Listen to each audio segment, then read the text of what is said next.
We'll start the Common Council Executive Committee.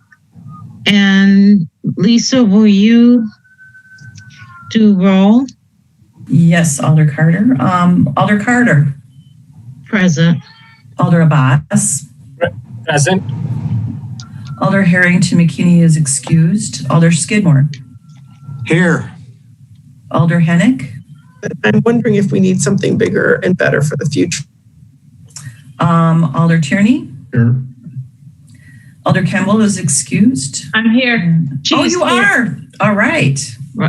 And My internet connection is not great, so I have the camera off. Okay. And Alder Bidar. Here. We have a quorum present. great, thank you.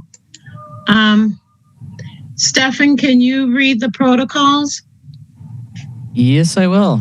Welcome to our virtual meeting. If you lose connection at any point during the meeting, you can reconnect by clicking the link or calling the number in your original email. Members of the committee, if you're able, please activate your video and keep it on for the duration of the meeting. Staff, if you're able, please activate your video when you're speaking. In this meeting, panelists are able to unmute themselves. Please keep your microphone muted when you are not speaking to avoid background noise. Please use the raise hand feature when you'd like to be recognized to speak, ask questions, or request a roll call vote. Staff, please use the raise hand feature when you're asked a question. The chair will do their best to call on committee members in the order in which hands are raised. Lowering your hand will take you out of the queue. Members of the public who have registered to speak, the name you entered in Zoom must match the name you entered in registration. You will remain muted until called upon. The clerk will tell you when your time is up. After speaking, a member of the body may ask you a question. If you need to share documentation with the committee, please send it to the email listed on today's agenda. President Carter, the floor is yours. Thank you. EC meeting right now. Can I call you back? Okay, I was just going to say, Alder Skidmore, go on mute. Thank you. I'm trying to pull up my agenda. Lisa, what's next? 21 minutes. Are there any corrections or revisions to the minutes? If not, I would like to have a motion. Motion for approval. Can I get a second? Second. It's been moved and seconded. Are there any objections to me recording a unanimous vote? Raise your hand. I see no objections. I will record a unanimous vote. Our next agenda item is public comment. Do we have anyone listed for public comments, Stefan? Yes, we do. For item number 5, the MMSD presentation. I don't know if you want to wait until item 5 or if you want to give that presentation now. Let's do the presentation now. Okay. Okay. Oh, before we do that, are there any disclosures and recusals? Okay, I do not see any disclosures or recusals, so we'll go to the presentation. Okay, so Chris Wells, if you want to start sharing your screen, there you go. And we will unmute all of the attendees who have registered to speak on this item. And can we get them to introduce themselves? Yeah, so it looks like Abby, Brendan, Chad, you're all unmuted. Chris and Colleen, you should have prompts to unmute yourselves. And whoever wants to take the floor first, feel free. Good evening, everyone. My name is Chad Weezy. I'm the Executive Director of Building and Administrative Services. We do have time throughout our brief presentation tonight to make sure that, and right up front here, to make sure you have a chance to at least hear everyone's voice. And, with no further ado, I think it'd be best to just get ourselves right through the presentation, because introductions are certainly part of that. So I wanted to thank everyone for having us here this afternoon to give Executive Council members a quick update on where we're at with a recently passed facilities referendum. If you want to go to the next slide. So again, we're going to do a quick round of introductions and certainly a quick thank you. We want to make sure we catch everyone up to speed on our design and construction process, our post-referendum engagement process, and then certainly your input and any questions you might have regarding next steps and what the next few years will look like with some pretty massive facility renovations. Next slide. So I've introduced myself, Chad Weezy, again, Executive Director of Building and Administrative Services. I am the lead person on the facilities side in terms of the referendum. I do have one member of my team here this afternoon. Andrew actually ended up, I think many of you know Andrew, having to go to our own school board meeting this evening. So Brandon, I don't know if you want to unmute yourself and do a quick introduction. Yeah. Hi, I'm Brandon Halverson. I'm the Assistant Director of Building Services. I'm working with Chad and the design team and Findorf, our construction manager, working through the design process to get these projects going. Thanks, Brandon. We can go to the next slide. So to start, we certainly wanted to, and we're doing this at all of our presentations, make sure, we start with a giant thank you. I'm sure as many of our alders know, we passed a big facilities referendum here in November, historic in nature. I believe the largest facilities question, or one of the largest in the history of the state of Wisconsin. And we passed that question at nearly an 80% approval rating. And we also passed an operating referendum to phase in $33 million in additional revenue authority for our school board at a 76% support rate. Certainly speaks to the city of Madison, its residents, and their support of public schools. Next slide. To catch everybody up to speed tonight, and what we kind of want to just make sure you guys all have an update on, the taxpayers agreed to invest in the following. So major capital improvements at our four high schools, and we are not going to go through the plans in details tonight because you'll see all of them come through Plan Commission eventually, and we hope to see many of our alders at input sessions in the near future. But East, West, Memorial, and La Follette will all see $70 million in capital improvements, much to improve, long overdue maintenance items, but also really a concentration on modernizing all of our learning spaces. We're also moving what was two smaller high school alternative programs to one single site. We're gonna kind of have a sixth high school in Madison with R4 Comprehensive Shabazz and now Capitol High. Capitol High will move into the Hoyt building, which is just up the road from West High School, a building we already own.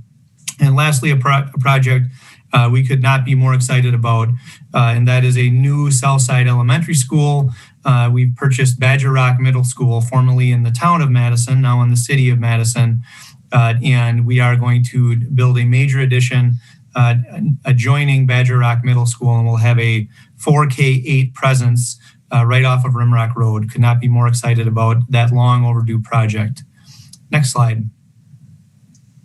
So I did want to have council members here briefly meet our design team. You'll be seeing more of them as we head through the city approval process in the coming years. They're here tonight to give you a quick update on where they're at with the planning process, timelines related to school construction, and then certainly no questions out of bounds tonight if you've got questions at all for them. So with no further ado, I'm going to turn things over to AB, and he'll do a brief round of introductions, and he has just a few slides on timelines and our input strategy. Chad, thank you very much, and council members, thank you very much for your time tonight. The UA design team is really very excited to be serving MMSD and the community, and congratulations on the passage of this referendum. So my name is AB Kachaturian, Senior Project Manager. While I'm going to have very specific duties on Capitol and the new elementary school, I will also be the PM that's going to handle all 6 projects at a high level. We decided to have an administrative team that would assist in making sure to have consistency. One of the hallmarks of our team also is communication. We have a communication specialist who is working with Chad and Brandon, and we're trying to make sure that outreach to external stakeholders are met. I'm going to also let other team members that are on tonight take a moment to turn on their mics and introduce themselves. So, hi, my name is Colleen O'Mara. I am one of the project managers that is assigned to this exciting project, and my focus is going to be for the renovations and the additions that are going on at La Follette and Memorial High School. Hi, everyone. My name is Chris Michaud. I'm a senior design architect and educational planner. My role will be similar to AB's and focusing on the Capitol High School and Southside Elementary School, but then also helping to coordinate the other 4 high school projects from a design and planning point of view. I think that's all. I think we can move on to the next slide. So, pre-referendum engagement, certainly we really applaud Madison Metropolitan Schools for doing the number of sessions that they did to reach out. However, one thing is different here. This is perhaps the most exhaustive post-referendum communication process that we've seen. And we're excited about it because the pledge really is to keep all of you informed along the way and to obtain input. So Chris in particular is leading many input sessions, working with Chad, and making sure that all the voices are heard. Very important for us to really emphasize diversity, equity, and inclusion. This is a hallmark that our firm has chosen to embrace, and we are excited that this is what Madison has chosen to embrace as well. So next slide, please. So a bit about the post-referendum design and construction process. Next slide, please. So right now we're in what's known as the programming validation process. This is something that the school district wisely chose to work with Findorf, the construction manager, and make sure that some additional time was put forth for the planning and design process to make sure all these voices are heard in a post-referendum manner. So right now we're in that process, and this year will primarily be that of design. So schematic design, design development, and construction documents will occur now. And roughly at the beginning of next year, bidding will begin. Another hallmark of this project is that the projects are slightly staggered. We hope that that's going to encourage local bidders to take part, and the fact that it's staggered will be advantageous to them. And then, of course, construction then starts up in 2022 and continues in most cases all the way to roughly August of 2024. Some of the smaller projects such as Capitol High School and Southside Elementary will be done a bit sooner. Next slide, please. So as mentioned, you see the traditional schematic design, design development, and construction documents portions. But once again, what is really unique about the Madison Metropolitan Schools District approach is public engagement continues. We've also had outreach for student and staff engagement. The staff part, frankly, is pretty par for the course, but the student part of it is once again unique. As well, the public staff and student communication side, a broader outreach for the greatest amount of inclusivity, if you will. So we're very excited about the student voices. Just a few days ago, Molly Dunlap, our sustainability director, put together a student listening session that Chris was also a part of. And frankly, we were so refreshed in hearing the comments. You've got some really bright youngsters that are our future when it comes to sustainability and stewardship over our city. And we're very excited about this unique process. Next slide, please. So the framework right now, we know we have a budget that we're going to adhere to. We have a timeline that we're going to adhere to. And again, the school district did considerable amount of study work in the conceptual phase. We're essentially validating those. There are some changes, if you will, and developments, but much of it remains as had previously been advertised, if you will. So there are some variables that are not known precisely. Some of the classroom and common space configurations are being reviewed. As we obtain information from students and staff and community, we're also checking the code and seeing what's required. Interior design concepts are being put forth, and then, of course, we have our final design. I should mention that we are very grateful to Heather for the time that the design assistance team has provided us already and is going to. We're very excited about having already met with Fire Chief. We believe that a proactive, transparent approach is instrumental in helping.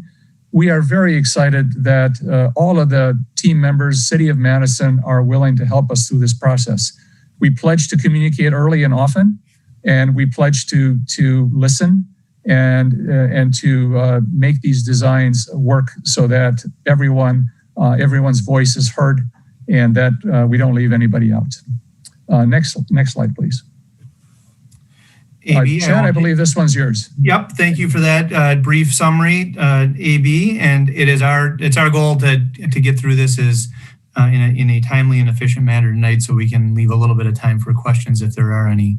So I did want to make sure council members were aware of the fact that we have a fully built out website already, and all of the plan sets, we certainly weren't going to present those to you this evening, but all of the drawings and plan sets and concepts, our strategy pre and post referendum for engagement, and FAQ and anything else you may want to find would be on that website. So if you simply search MMSD Future Ready, that's the first hit you'll hit on the top of your search engine, and wanted to make sure you were aware of that. There is feedback there on a survey if any of your constituents are looking to provide feedback. I'm one mouse click away, but certainly we have an inbox with some guiding questions. Next slide. Next slide. So we want to talk a little bit about our post-referendum strategy. And as AB mentioned, we, in Madison, I think, we value community input more so than I think kind of your stock community. To AB's point, they've been through a number of K-12 referendum projects and are a little bit blown away and set back by the amount of community outreach we're doing to try to make sure we get these projects right. And all of you are certainly a piece of that. So we are moving forward with folks that don't go to school at any of these projects. And we're meeting with the general public over the next couple of months and key stakeholders. In fact, there are a couple of alders we've already met with and several others here this evening that we will be meeting with and have reached out to as part of those key stakeholder groups. And we're also doing certainly the traditional meet with staff, meet with parents and guardians, and meet with students. Next slide. It's incredibly important to us through this process that we try to make sure that we hear voices of those who are often least heard, that we recognize that input from those most directly impacted is really the most valuable input. To AB's point, we've got we have a path to make sure that we get as much student voice in these projects as possible, and we're doing this in a variety of ways. Next slide. So we are certainly interested in your input this evening. If you've got ideas or questions, wanted to make sure you know that there was a survey available, and certainly if there's any alder who's interested in a one-on-one meeting to catch everybody up on these projects, we are all in on making sure that that's a possibility. Next slide. So we're certainly not going to pause the presentation for individual feedback this evening. This is the type of stuff we'd be asking at either a one-on-one meeting or certainly many of our input sessions. But wanted to make sure that you were aware of the fact that we've got really 4 buckets of themes that we're looking at in terms of questions. So one's culture, and that's how do we make sure that we get these projects right to make the students and staff that go to the buildings, make sure that they're reflected in the building designs. And that's really important to us. And a lot of the questions we're asking of our staff, students, and communities are around that big theme. Next slide. 2, it's really important to us that we make sure that these are truly community assets. And we know that they are already incredibly valuable assets to the neighborhoods that feed into each of these schools. But we're asking that question: how can we get it better? How can we make sure that these are community assets that are community hubs and they're operated, nearly 24 hours a day? We know how important these assets are, and we want to make sure we get them right after we've put $70 million of work into them. So what are we doing right, and what do we want to see changed? Next slide. Next, we want to make sure we get the racial equity and social justice piece of these projects right. If we fail on question number 3, these projects, in my mind, came nowhere close to hitting the bar.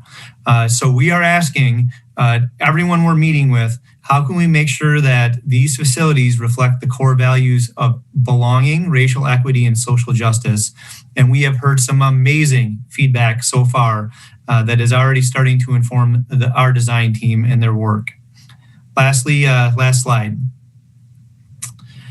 And question number 4 is around the student experience. So it's important to us that we make these sites both safe and secure, but all the more important, welcoming and student-centered environment. And there's a balance there. And we've been asking lots of questions around how we make sure we get that balance right post-referendum when these projects are all done. 2 more slides, and then we'll open it up to see if we've got questions or comments. Next slide. So our next steps are as follows. We're going to continue to engage external and internal folks through all of these input sessions. We will continue to have all of the input we're hearing head back to this design core team. You met members of them tonight.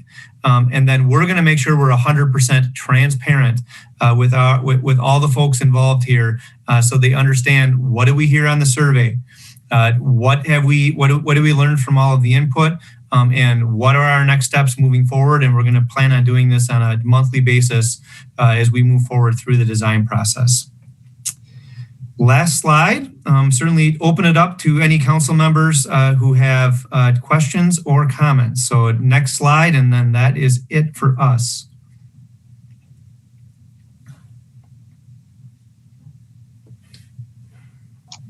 Thank you. Do we have any questions for our Alder Abbas? Thank you very much. Thank you, Chris, for a really good presentation and good work. I have a separate meeting with you guys, and I will discuss more of my comments and feedback in detail. But one thing I will mention is with the new construction of the school and the major renovation, I will encourage the design team to review the Token Elementary School in Sun Prairie. It is newly constructed, and as a full disclosure, I was involved in that project for my company. But the school have solar energy, they have a geothermal, and when the student comes into the school, they can display of how much energy the building is generating, geothermal performance. Also, the building have really high performance HVAC system, and it have really phenomenal design of daylight saving in a classroom, also in the library. So I will encourage you to, you might already know about that project, but I will really encourage it. It's very close from here, the Token Elementary, to review that and then create a design which really promotes sustainability, and especially the time when the kids are little, so they can see those, create curiosity, ask questions, because that's the generation who's going to be impacted most from global climate change. So that's kind of like a small comment, but in the next I have with you guys, I will discuss more in detail and give feedback. But thank you very much for coming here. Thank you for those comments. I look forward to meeting you and with further discussions tomorrow, and we'll certainly.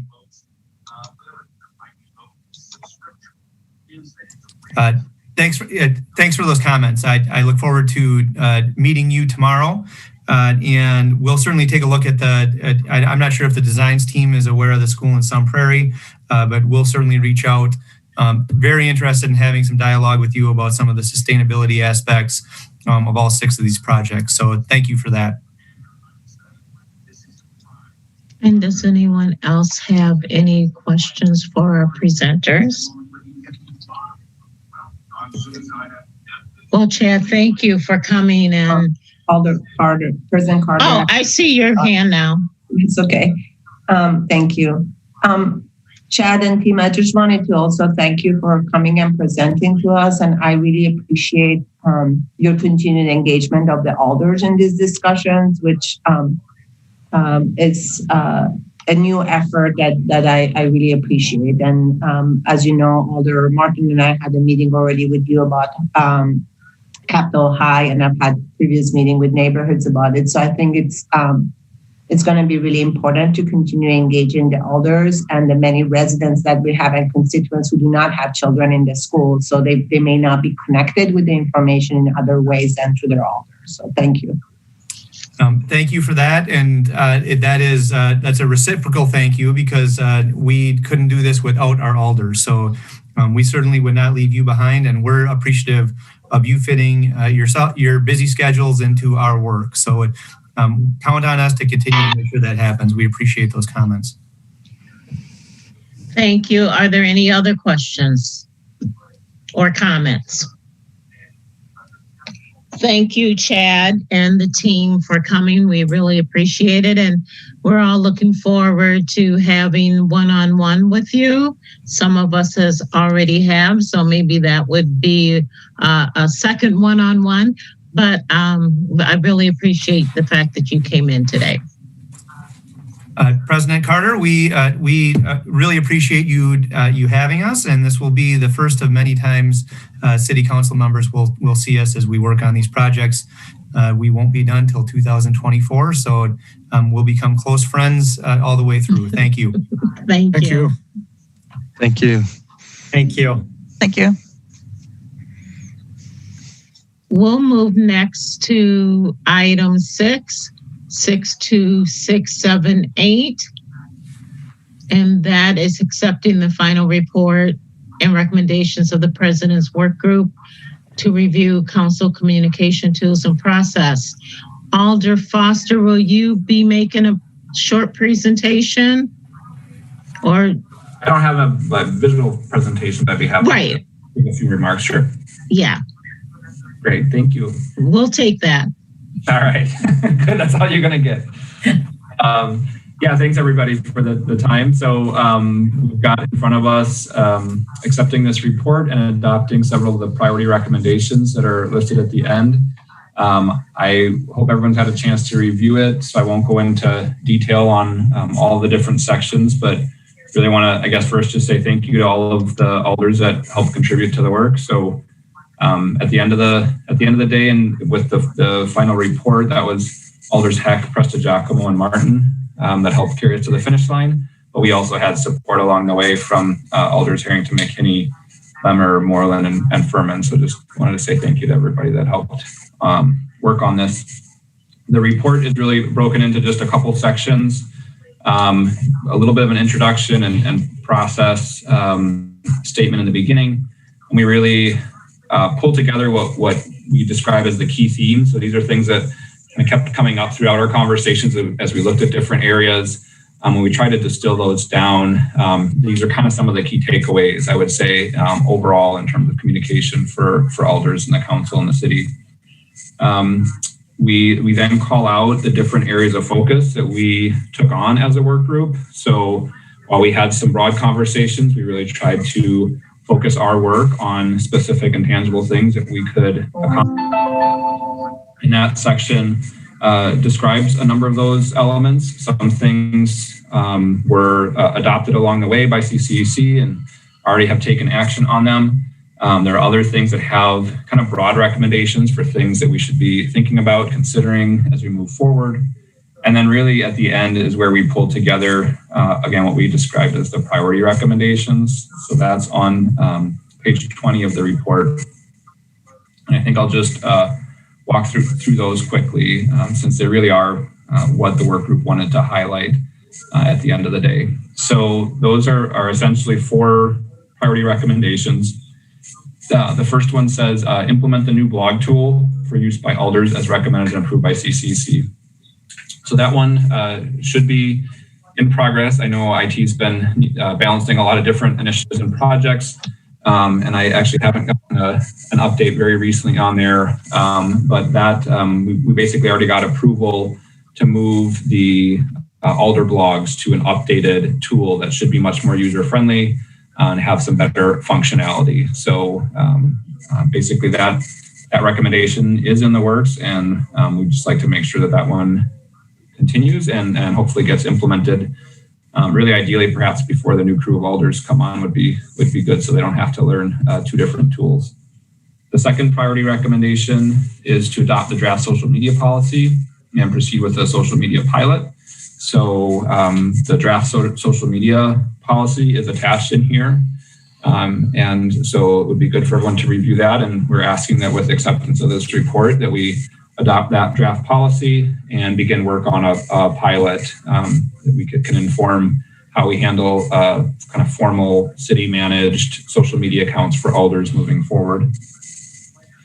Number 3 is to define the Common Council staff role in regards to communications and expand Common Council communication support for Alders. And there's some specific details in there, but really I think this is what we've talked about here before in terms of, as we review the Chief of Staff position, to really take a look at all of the Common Council positions and have a little bit more specific definition around the role of communications within the council staff. Because today it's not really called out as a primary component in any of the job descriptions.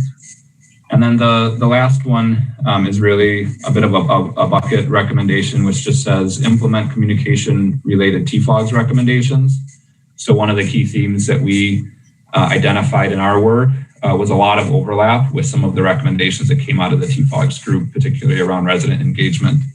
So this really is just supporting those recommendations and focuses on a couple key things. So one, really getting a replacement for our legislative management system, so Legistar. So that is a work project that is also on IT's plate, and they're very aware of, and we've been in discussions with them on the TFOGS implementation group. But that was really identified as one of the key barriers for good communications with residents and for residents to be able to really have a good sense of what's going on and to be able to participate.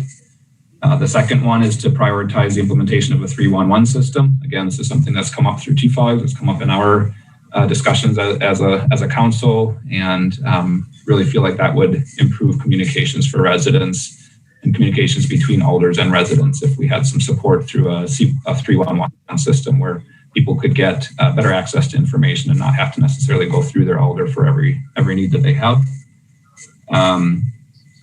The other one is really around creating organizational capacity for improving outbound and inbound city communications. And so this is really what we've also talked about as a council around the Office of Resident Engagement and starting to build some competency to have better processes in place so that it's, again, not all just on the shoulders of each individual Alder to try and manage that in their district. And then the last one is to support and strengthen the work of the Board Committee Commission Administrative Support Team with a particular focus on some of the components that really impact communications with residents. So really making sure we have clear standards and processes for getting attachments and information uploaded in a timely fashion into Legistar, having good ways for people to be able to connect with that information. And then the last one really is around working on coming up with a better process and tool for residents to be able to provide electronic public comment, both to Alders as well as to Board Committee Commission members, other than just via email, which is what they have today. So this could likely come in conjunction with the Legistar update. It could also potentially be implemented separately from that. So the idea there is to be able to have residents who want to share their feedback, they could actually find an agenda item and provide written comment there, electronic written comment, rather than having to send an email to all Alders, for example, where today they can register to speak and they can register in support or oppose, but they don't have an opportunity to actually say anything. And there are some tools out there that would allow that to happen. So that's, I'll stop there. That's kind of the high level view of the report and the priority recommendations. I'd be happy to answer any questions or talk through things. Does anyone have any questions?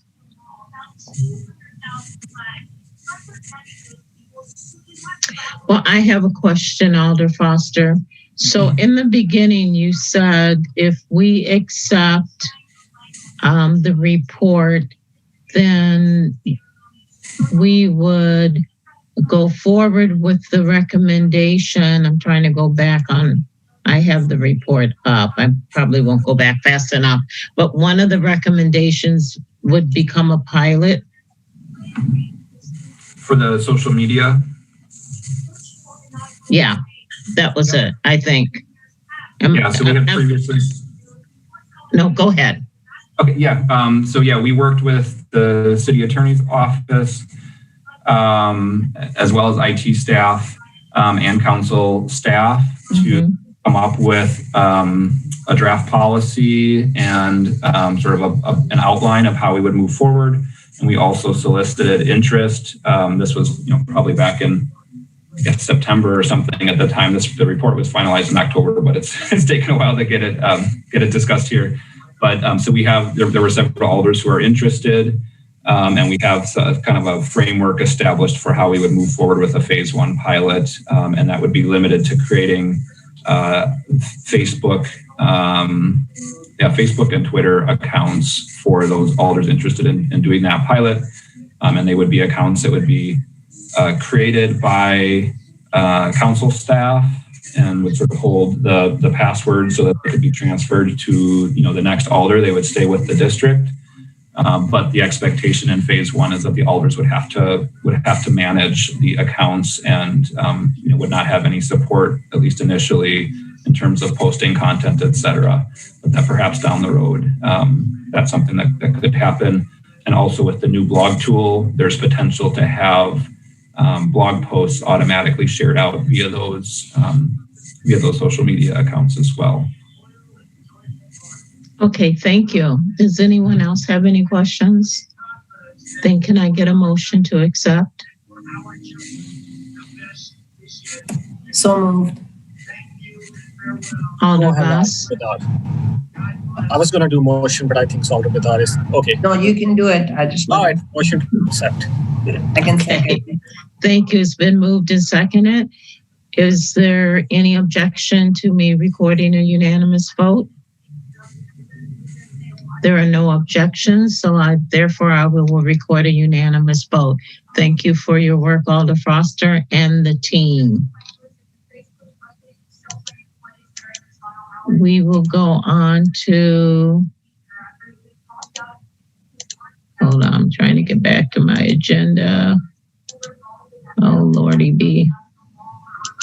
Okay, so we will go on to number 7, I believe we're at. And that is 63170. Alder Hennick, are you going to be talking to this? I can absolutely speak to it, as well as Attorney Haas, if you're on, you can give an update. It's kind of been a dynamic at this point. So we've been working on, ever since I got elected and assigned to the City County Liaison Committee. We met once in the last 2 years. And the one item on the agenda was an acceptance of a art piece that was put in the council quarters there in the hall. And when we accepted that, I felt like we had really done the artist a disservice. The piece really should have been accepted by the full council. The artist had spent through a city-sponsored program a period of time abroad, and we had sponsored one of their artists to come here. And she had just done a really fantastic work. It was a great experience for her, and a really nice expose of the project that had really happened because of the city. And that was the only item. And I thought, wow, this should really be in front of the full council. And I continued to look at, what that committee did. And it's taken up, dogs in the city county building. It took up, there's one other, the issue of people experiencing homelessness is luggage on the or belongings on the front of the city county building. So there are a number, those are basically the two issues that I heard people say that committee has taken up in the past. So I think that there's many other ways that we could address those issues in not having a committee sit on the books for years without really addressing anything. We closed down the building without consulting that committee. It used to be, I guess, that flag decisions were made through that committee. That doesn't happen anymore. So seeing the amount of inactivity and the focus that we've had on really looking at our boards, commissions, and committees, I thought that this was a really good one that just really makes itself very evident that could be done in better ways than having a committee like this on the books. And Attorney Haas will address, there is one other issue that where this committee is referenced in another legal agreement with the county, which is the kind of basically a condo owners association.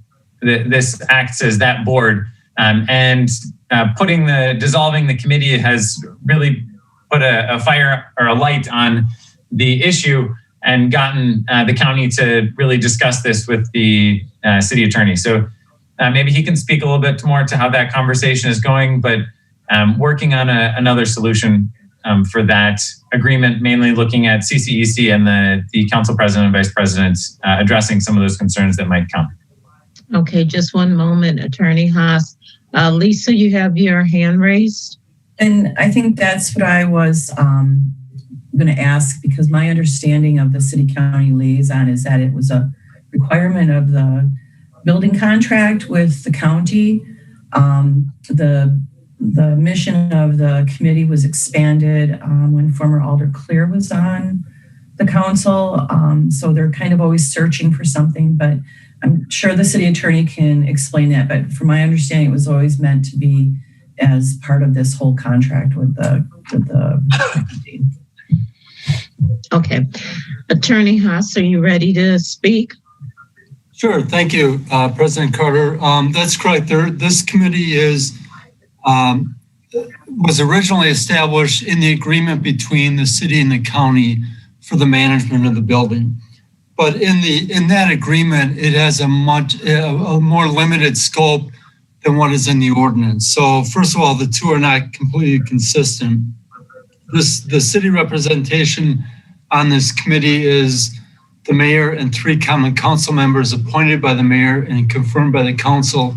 In discussions our office has had with the corporation council and discussions between the mayor and the county executive, the idea would be to dissolve this committee as far as a city committee that is established by ordinance, but to continue a committee under the management agreement. But there is some desire to restructure that committee so that there would continue to be participation by the legislative bodies. And that has not been completely mapped out yet, but it's something that would come before the council.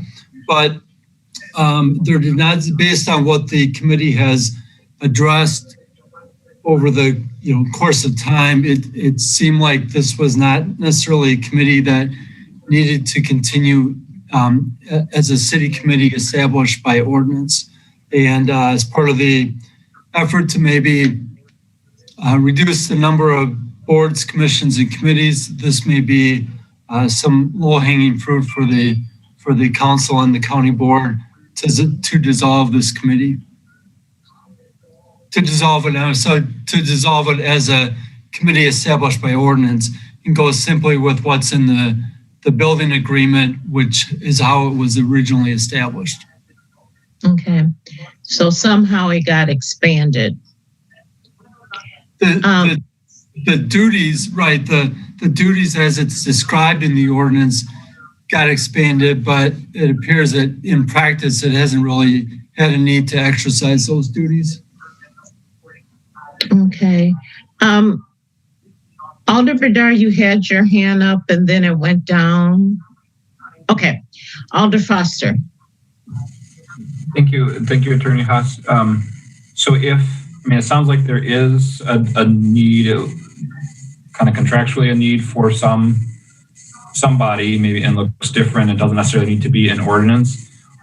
In terms of just timing and logistics, is it an issue to dissolve it before we have that sorted out? And then also if sorting that out is not a ordinance-based committee, what would, in terms of the parameters of that and how it would function, et cetera, how would you imagine where would it live, I guess, in terms of the definition of it, or is it defined well enough in the contract that we don't need it anywhere else? Right. I think it did live only in the building management agreement for a period of time until it was eventually created by ordinance. And so it can continue to be established, strictly under the building agreement. I think there's a desire to kind of revisit how it's structured and how it's described in that management agreement. And so we would bring a proposed amendment to that agreement before the council for its input, ultimately on the structure and what its responsibilities would continue to be. Okay, if you would, I didn't see anything attached in here. If you'd be able to maybe share that language out with us, would be helpful just to see what's in there currently. And then just again, in terms of timing, do you have a recommendation? I mean, should we hold on dissolving this until we have that kind of updated draft proposal in front of us to do it all at the same time? Well, I guess there's pros and cons to either approach. I mean, the county has to act as well. And to be honest, I think that we have been sort of, trying to keep this on their radar to act upon it. And I think that the county's, agreement to look at it came because of our, basically because this resolution was introduced, and it got them to pay a little bit more attention to it. So, the downside of waiting might be that there isn't, any first step in the process. If the county board does not establish this committee, then it would still exist. And I mean, it would still exist, I guess, as an ordinance committee, for lack of a better word. And the city would continue to have the right to have representation on it. I guess personally, I don't see a big problem with going ahead and acting on this, dissolving it as a committee under the ordinances, and then continuing on with step 2 being to clean up the language in the building agreement. Alder Froster, do you have any more questions? I have a question after Alder Bedard. Thank you, President Carter. My question, I guess, and it goes along what Alder Foster was asking for as far as timing goes. I guess having been part of that very controversial discussion around homeless people and access to the building and what the rules would be, it was very important for the legislative branch to have a role in that, because without that, the decision was being taken by the executive without any other ability, I guess, for the alders at the time and to have any say over what was happening within the building. So I guess that's my question, goes to this language that you want to change. What would, I guess I'm interested to know, what would the role of the council be? Are you thinking about adding some language about when there is changes of use or access that the council and then the county board would be able to vote on this? I guess I don't have a preference that it be a committee that does it. I just know that there is an important role because I was part of that. And it was literally chairs were taken out and people were left outside. No, it's a good question, Alder Bernard. I don't have, the proposal that has been discussed and agreed upon yet for what any change. I mean, for the time being, the makeup of the committee would stay the same until there's a change to the agreement. If there is any change to the agreement. So, if the council would prefer to wait to see what that's going to be before it agrees to dissolve it in the ordinances, we can try to push that along and get some agreement. I don't have a specific solution that's been designed right now.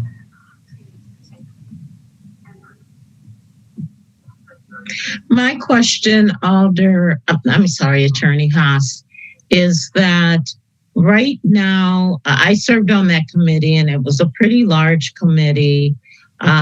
Is there any opportunity to, when it is changed to reflect the agreement, but to make it a smaller representation of both the Common Council and the board, Dane County Supervisors Board? And I think also there was a finance person that sat on that committee from Dane County. So I just want to make sure that if it, similar to what Alder Bedard said, if there is going to be representation, there's no reason why we can't make it a smaller committee and that committee can report back. And really, it should have to do with things that are in the building and not these other things. Alder Furman, your hand was up, then gone. What's your pleasure? Thank you, Council President. I'm debating how much questions, but I will say, I mean, I've been on this as well. I don't understand why we would dissolve it without having something firm in place. So that's where I'm just sort of lost. It doesn't sound like we need to have a firm solution in place, but it also, if this committee isn't meeting, it sounds like the only reason to dissolve it is to try to push the county towards working towards a solution a little bit quicker. But I just feel like that sort of gets rid of the framework of something that might not be functioning right, but is still required. Obviously, it sounds like we can make whatever decision we want, but yeah, I'm not for getting rid of this yet. I'm definitely for getting rid of it long term, especially because it has not been used as well as it should be. For example, like we don't work with, I was told when I was put on it, we talk about bake sales that happen in the county building. There really wasn't much that happened there when I was put on it. And we did have the dog issue, which was not a fun experience. And then it didn't meet for a long time. I would love to see long term us looking at how we work with the county better. And if I read this correctly, I think maybe that's what Alder Clear was trying to do, is to facilitate more discussion with the county on issues. It doesn't appear the committee was ever used for that. Long term, I'm a fan of getting rid of this, but I think short term, we really should get that agreement in order first, in my opinion. Thank you. Thank you. Alder Kimball? Yes, I would like to make a motion to refer this to our CCEC meeting in March, the first CCEC meeting in March, so that the city attorney's office and others interested in this issue can come up with that final language in the building agreement first, and then give us a clear sense of how the legislative bodies of the city and the county will act on matters in the absence of this committee. Thank you. And I would also like to see a representative from Dane County come to that meeting also to give us a perspective on the agreement. And Alder Haas, I'm sorry, Attorney Haas, I'm going to make you an alder tonight, I guess. But I would like to see someone come to the meeting from Dane County just to get their perspective on it.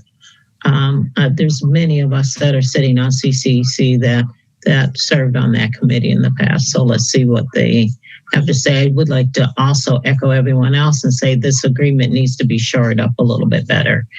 Alder Hennick. Thank you. I think I fully support a referral. If anyone wants. Sorry, point of order. Point of order. There's not been a second. I'm happy to second.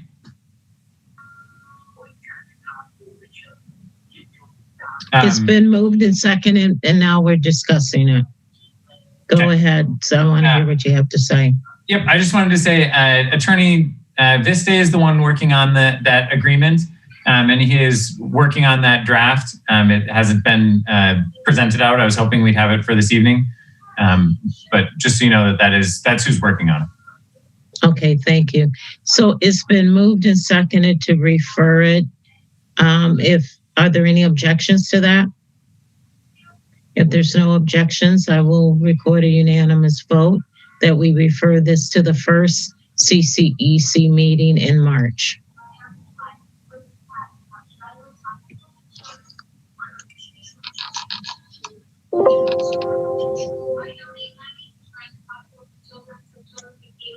Okay. Are there any other, I would like to say that for anyone who has not finished that survey that HROD sent out, the deadline was the 15th, but if you have not completed that survey, please complete it. We would like to get as many completed surveys in as we can. Are there anything else before I move for adjournment?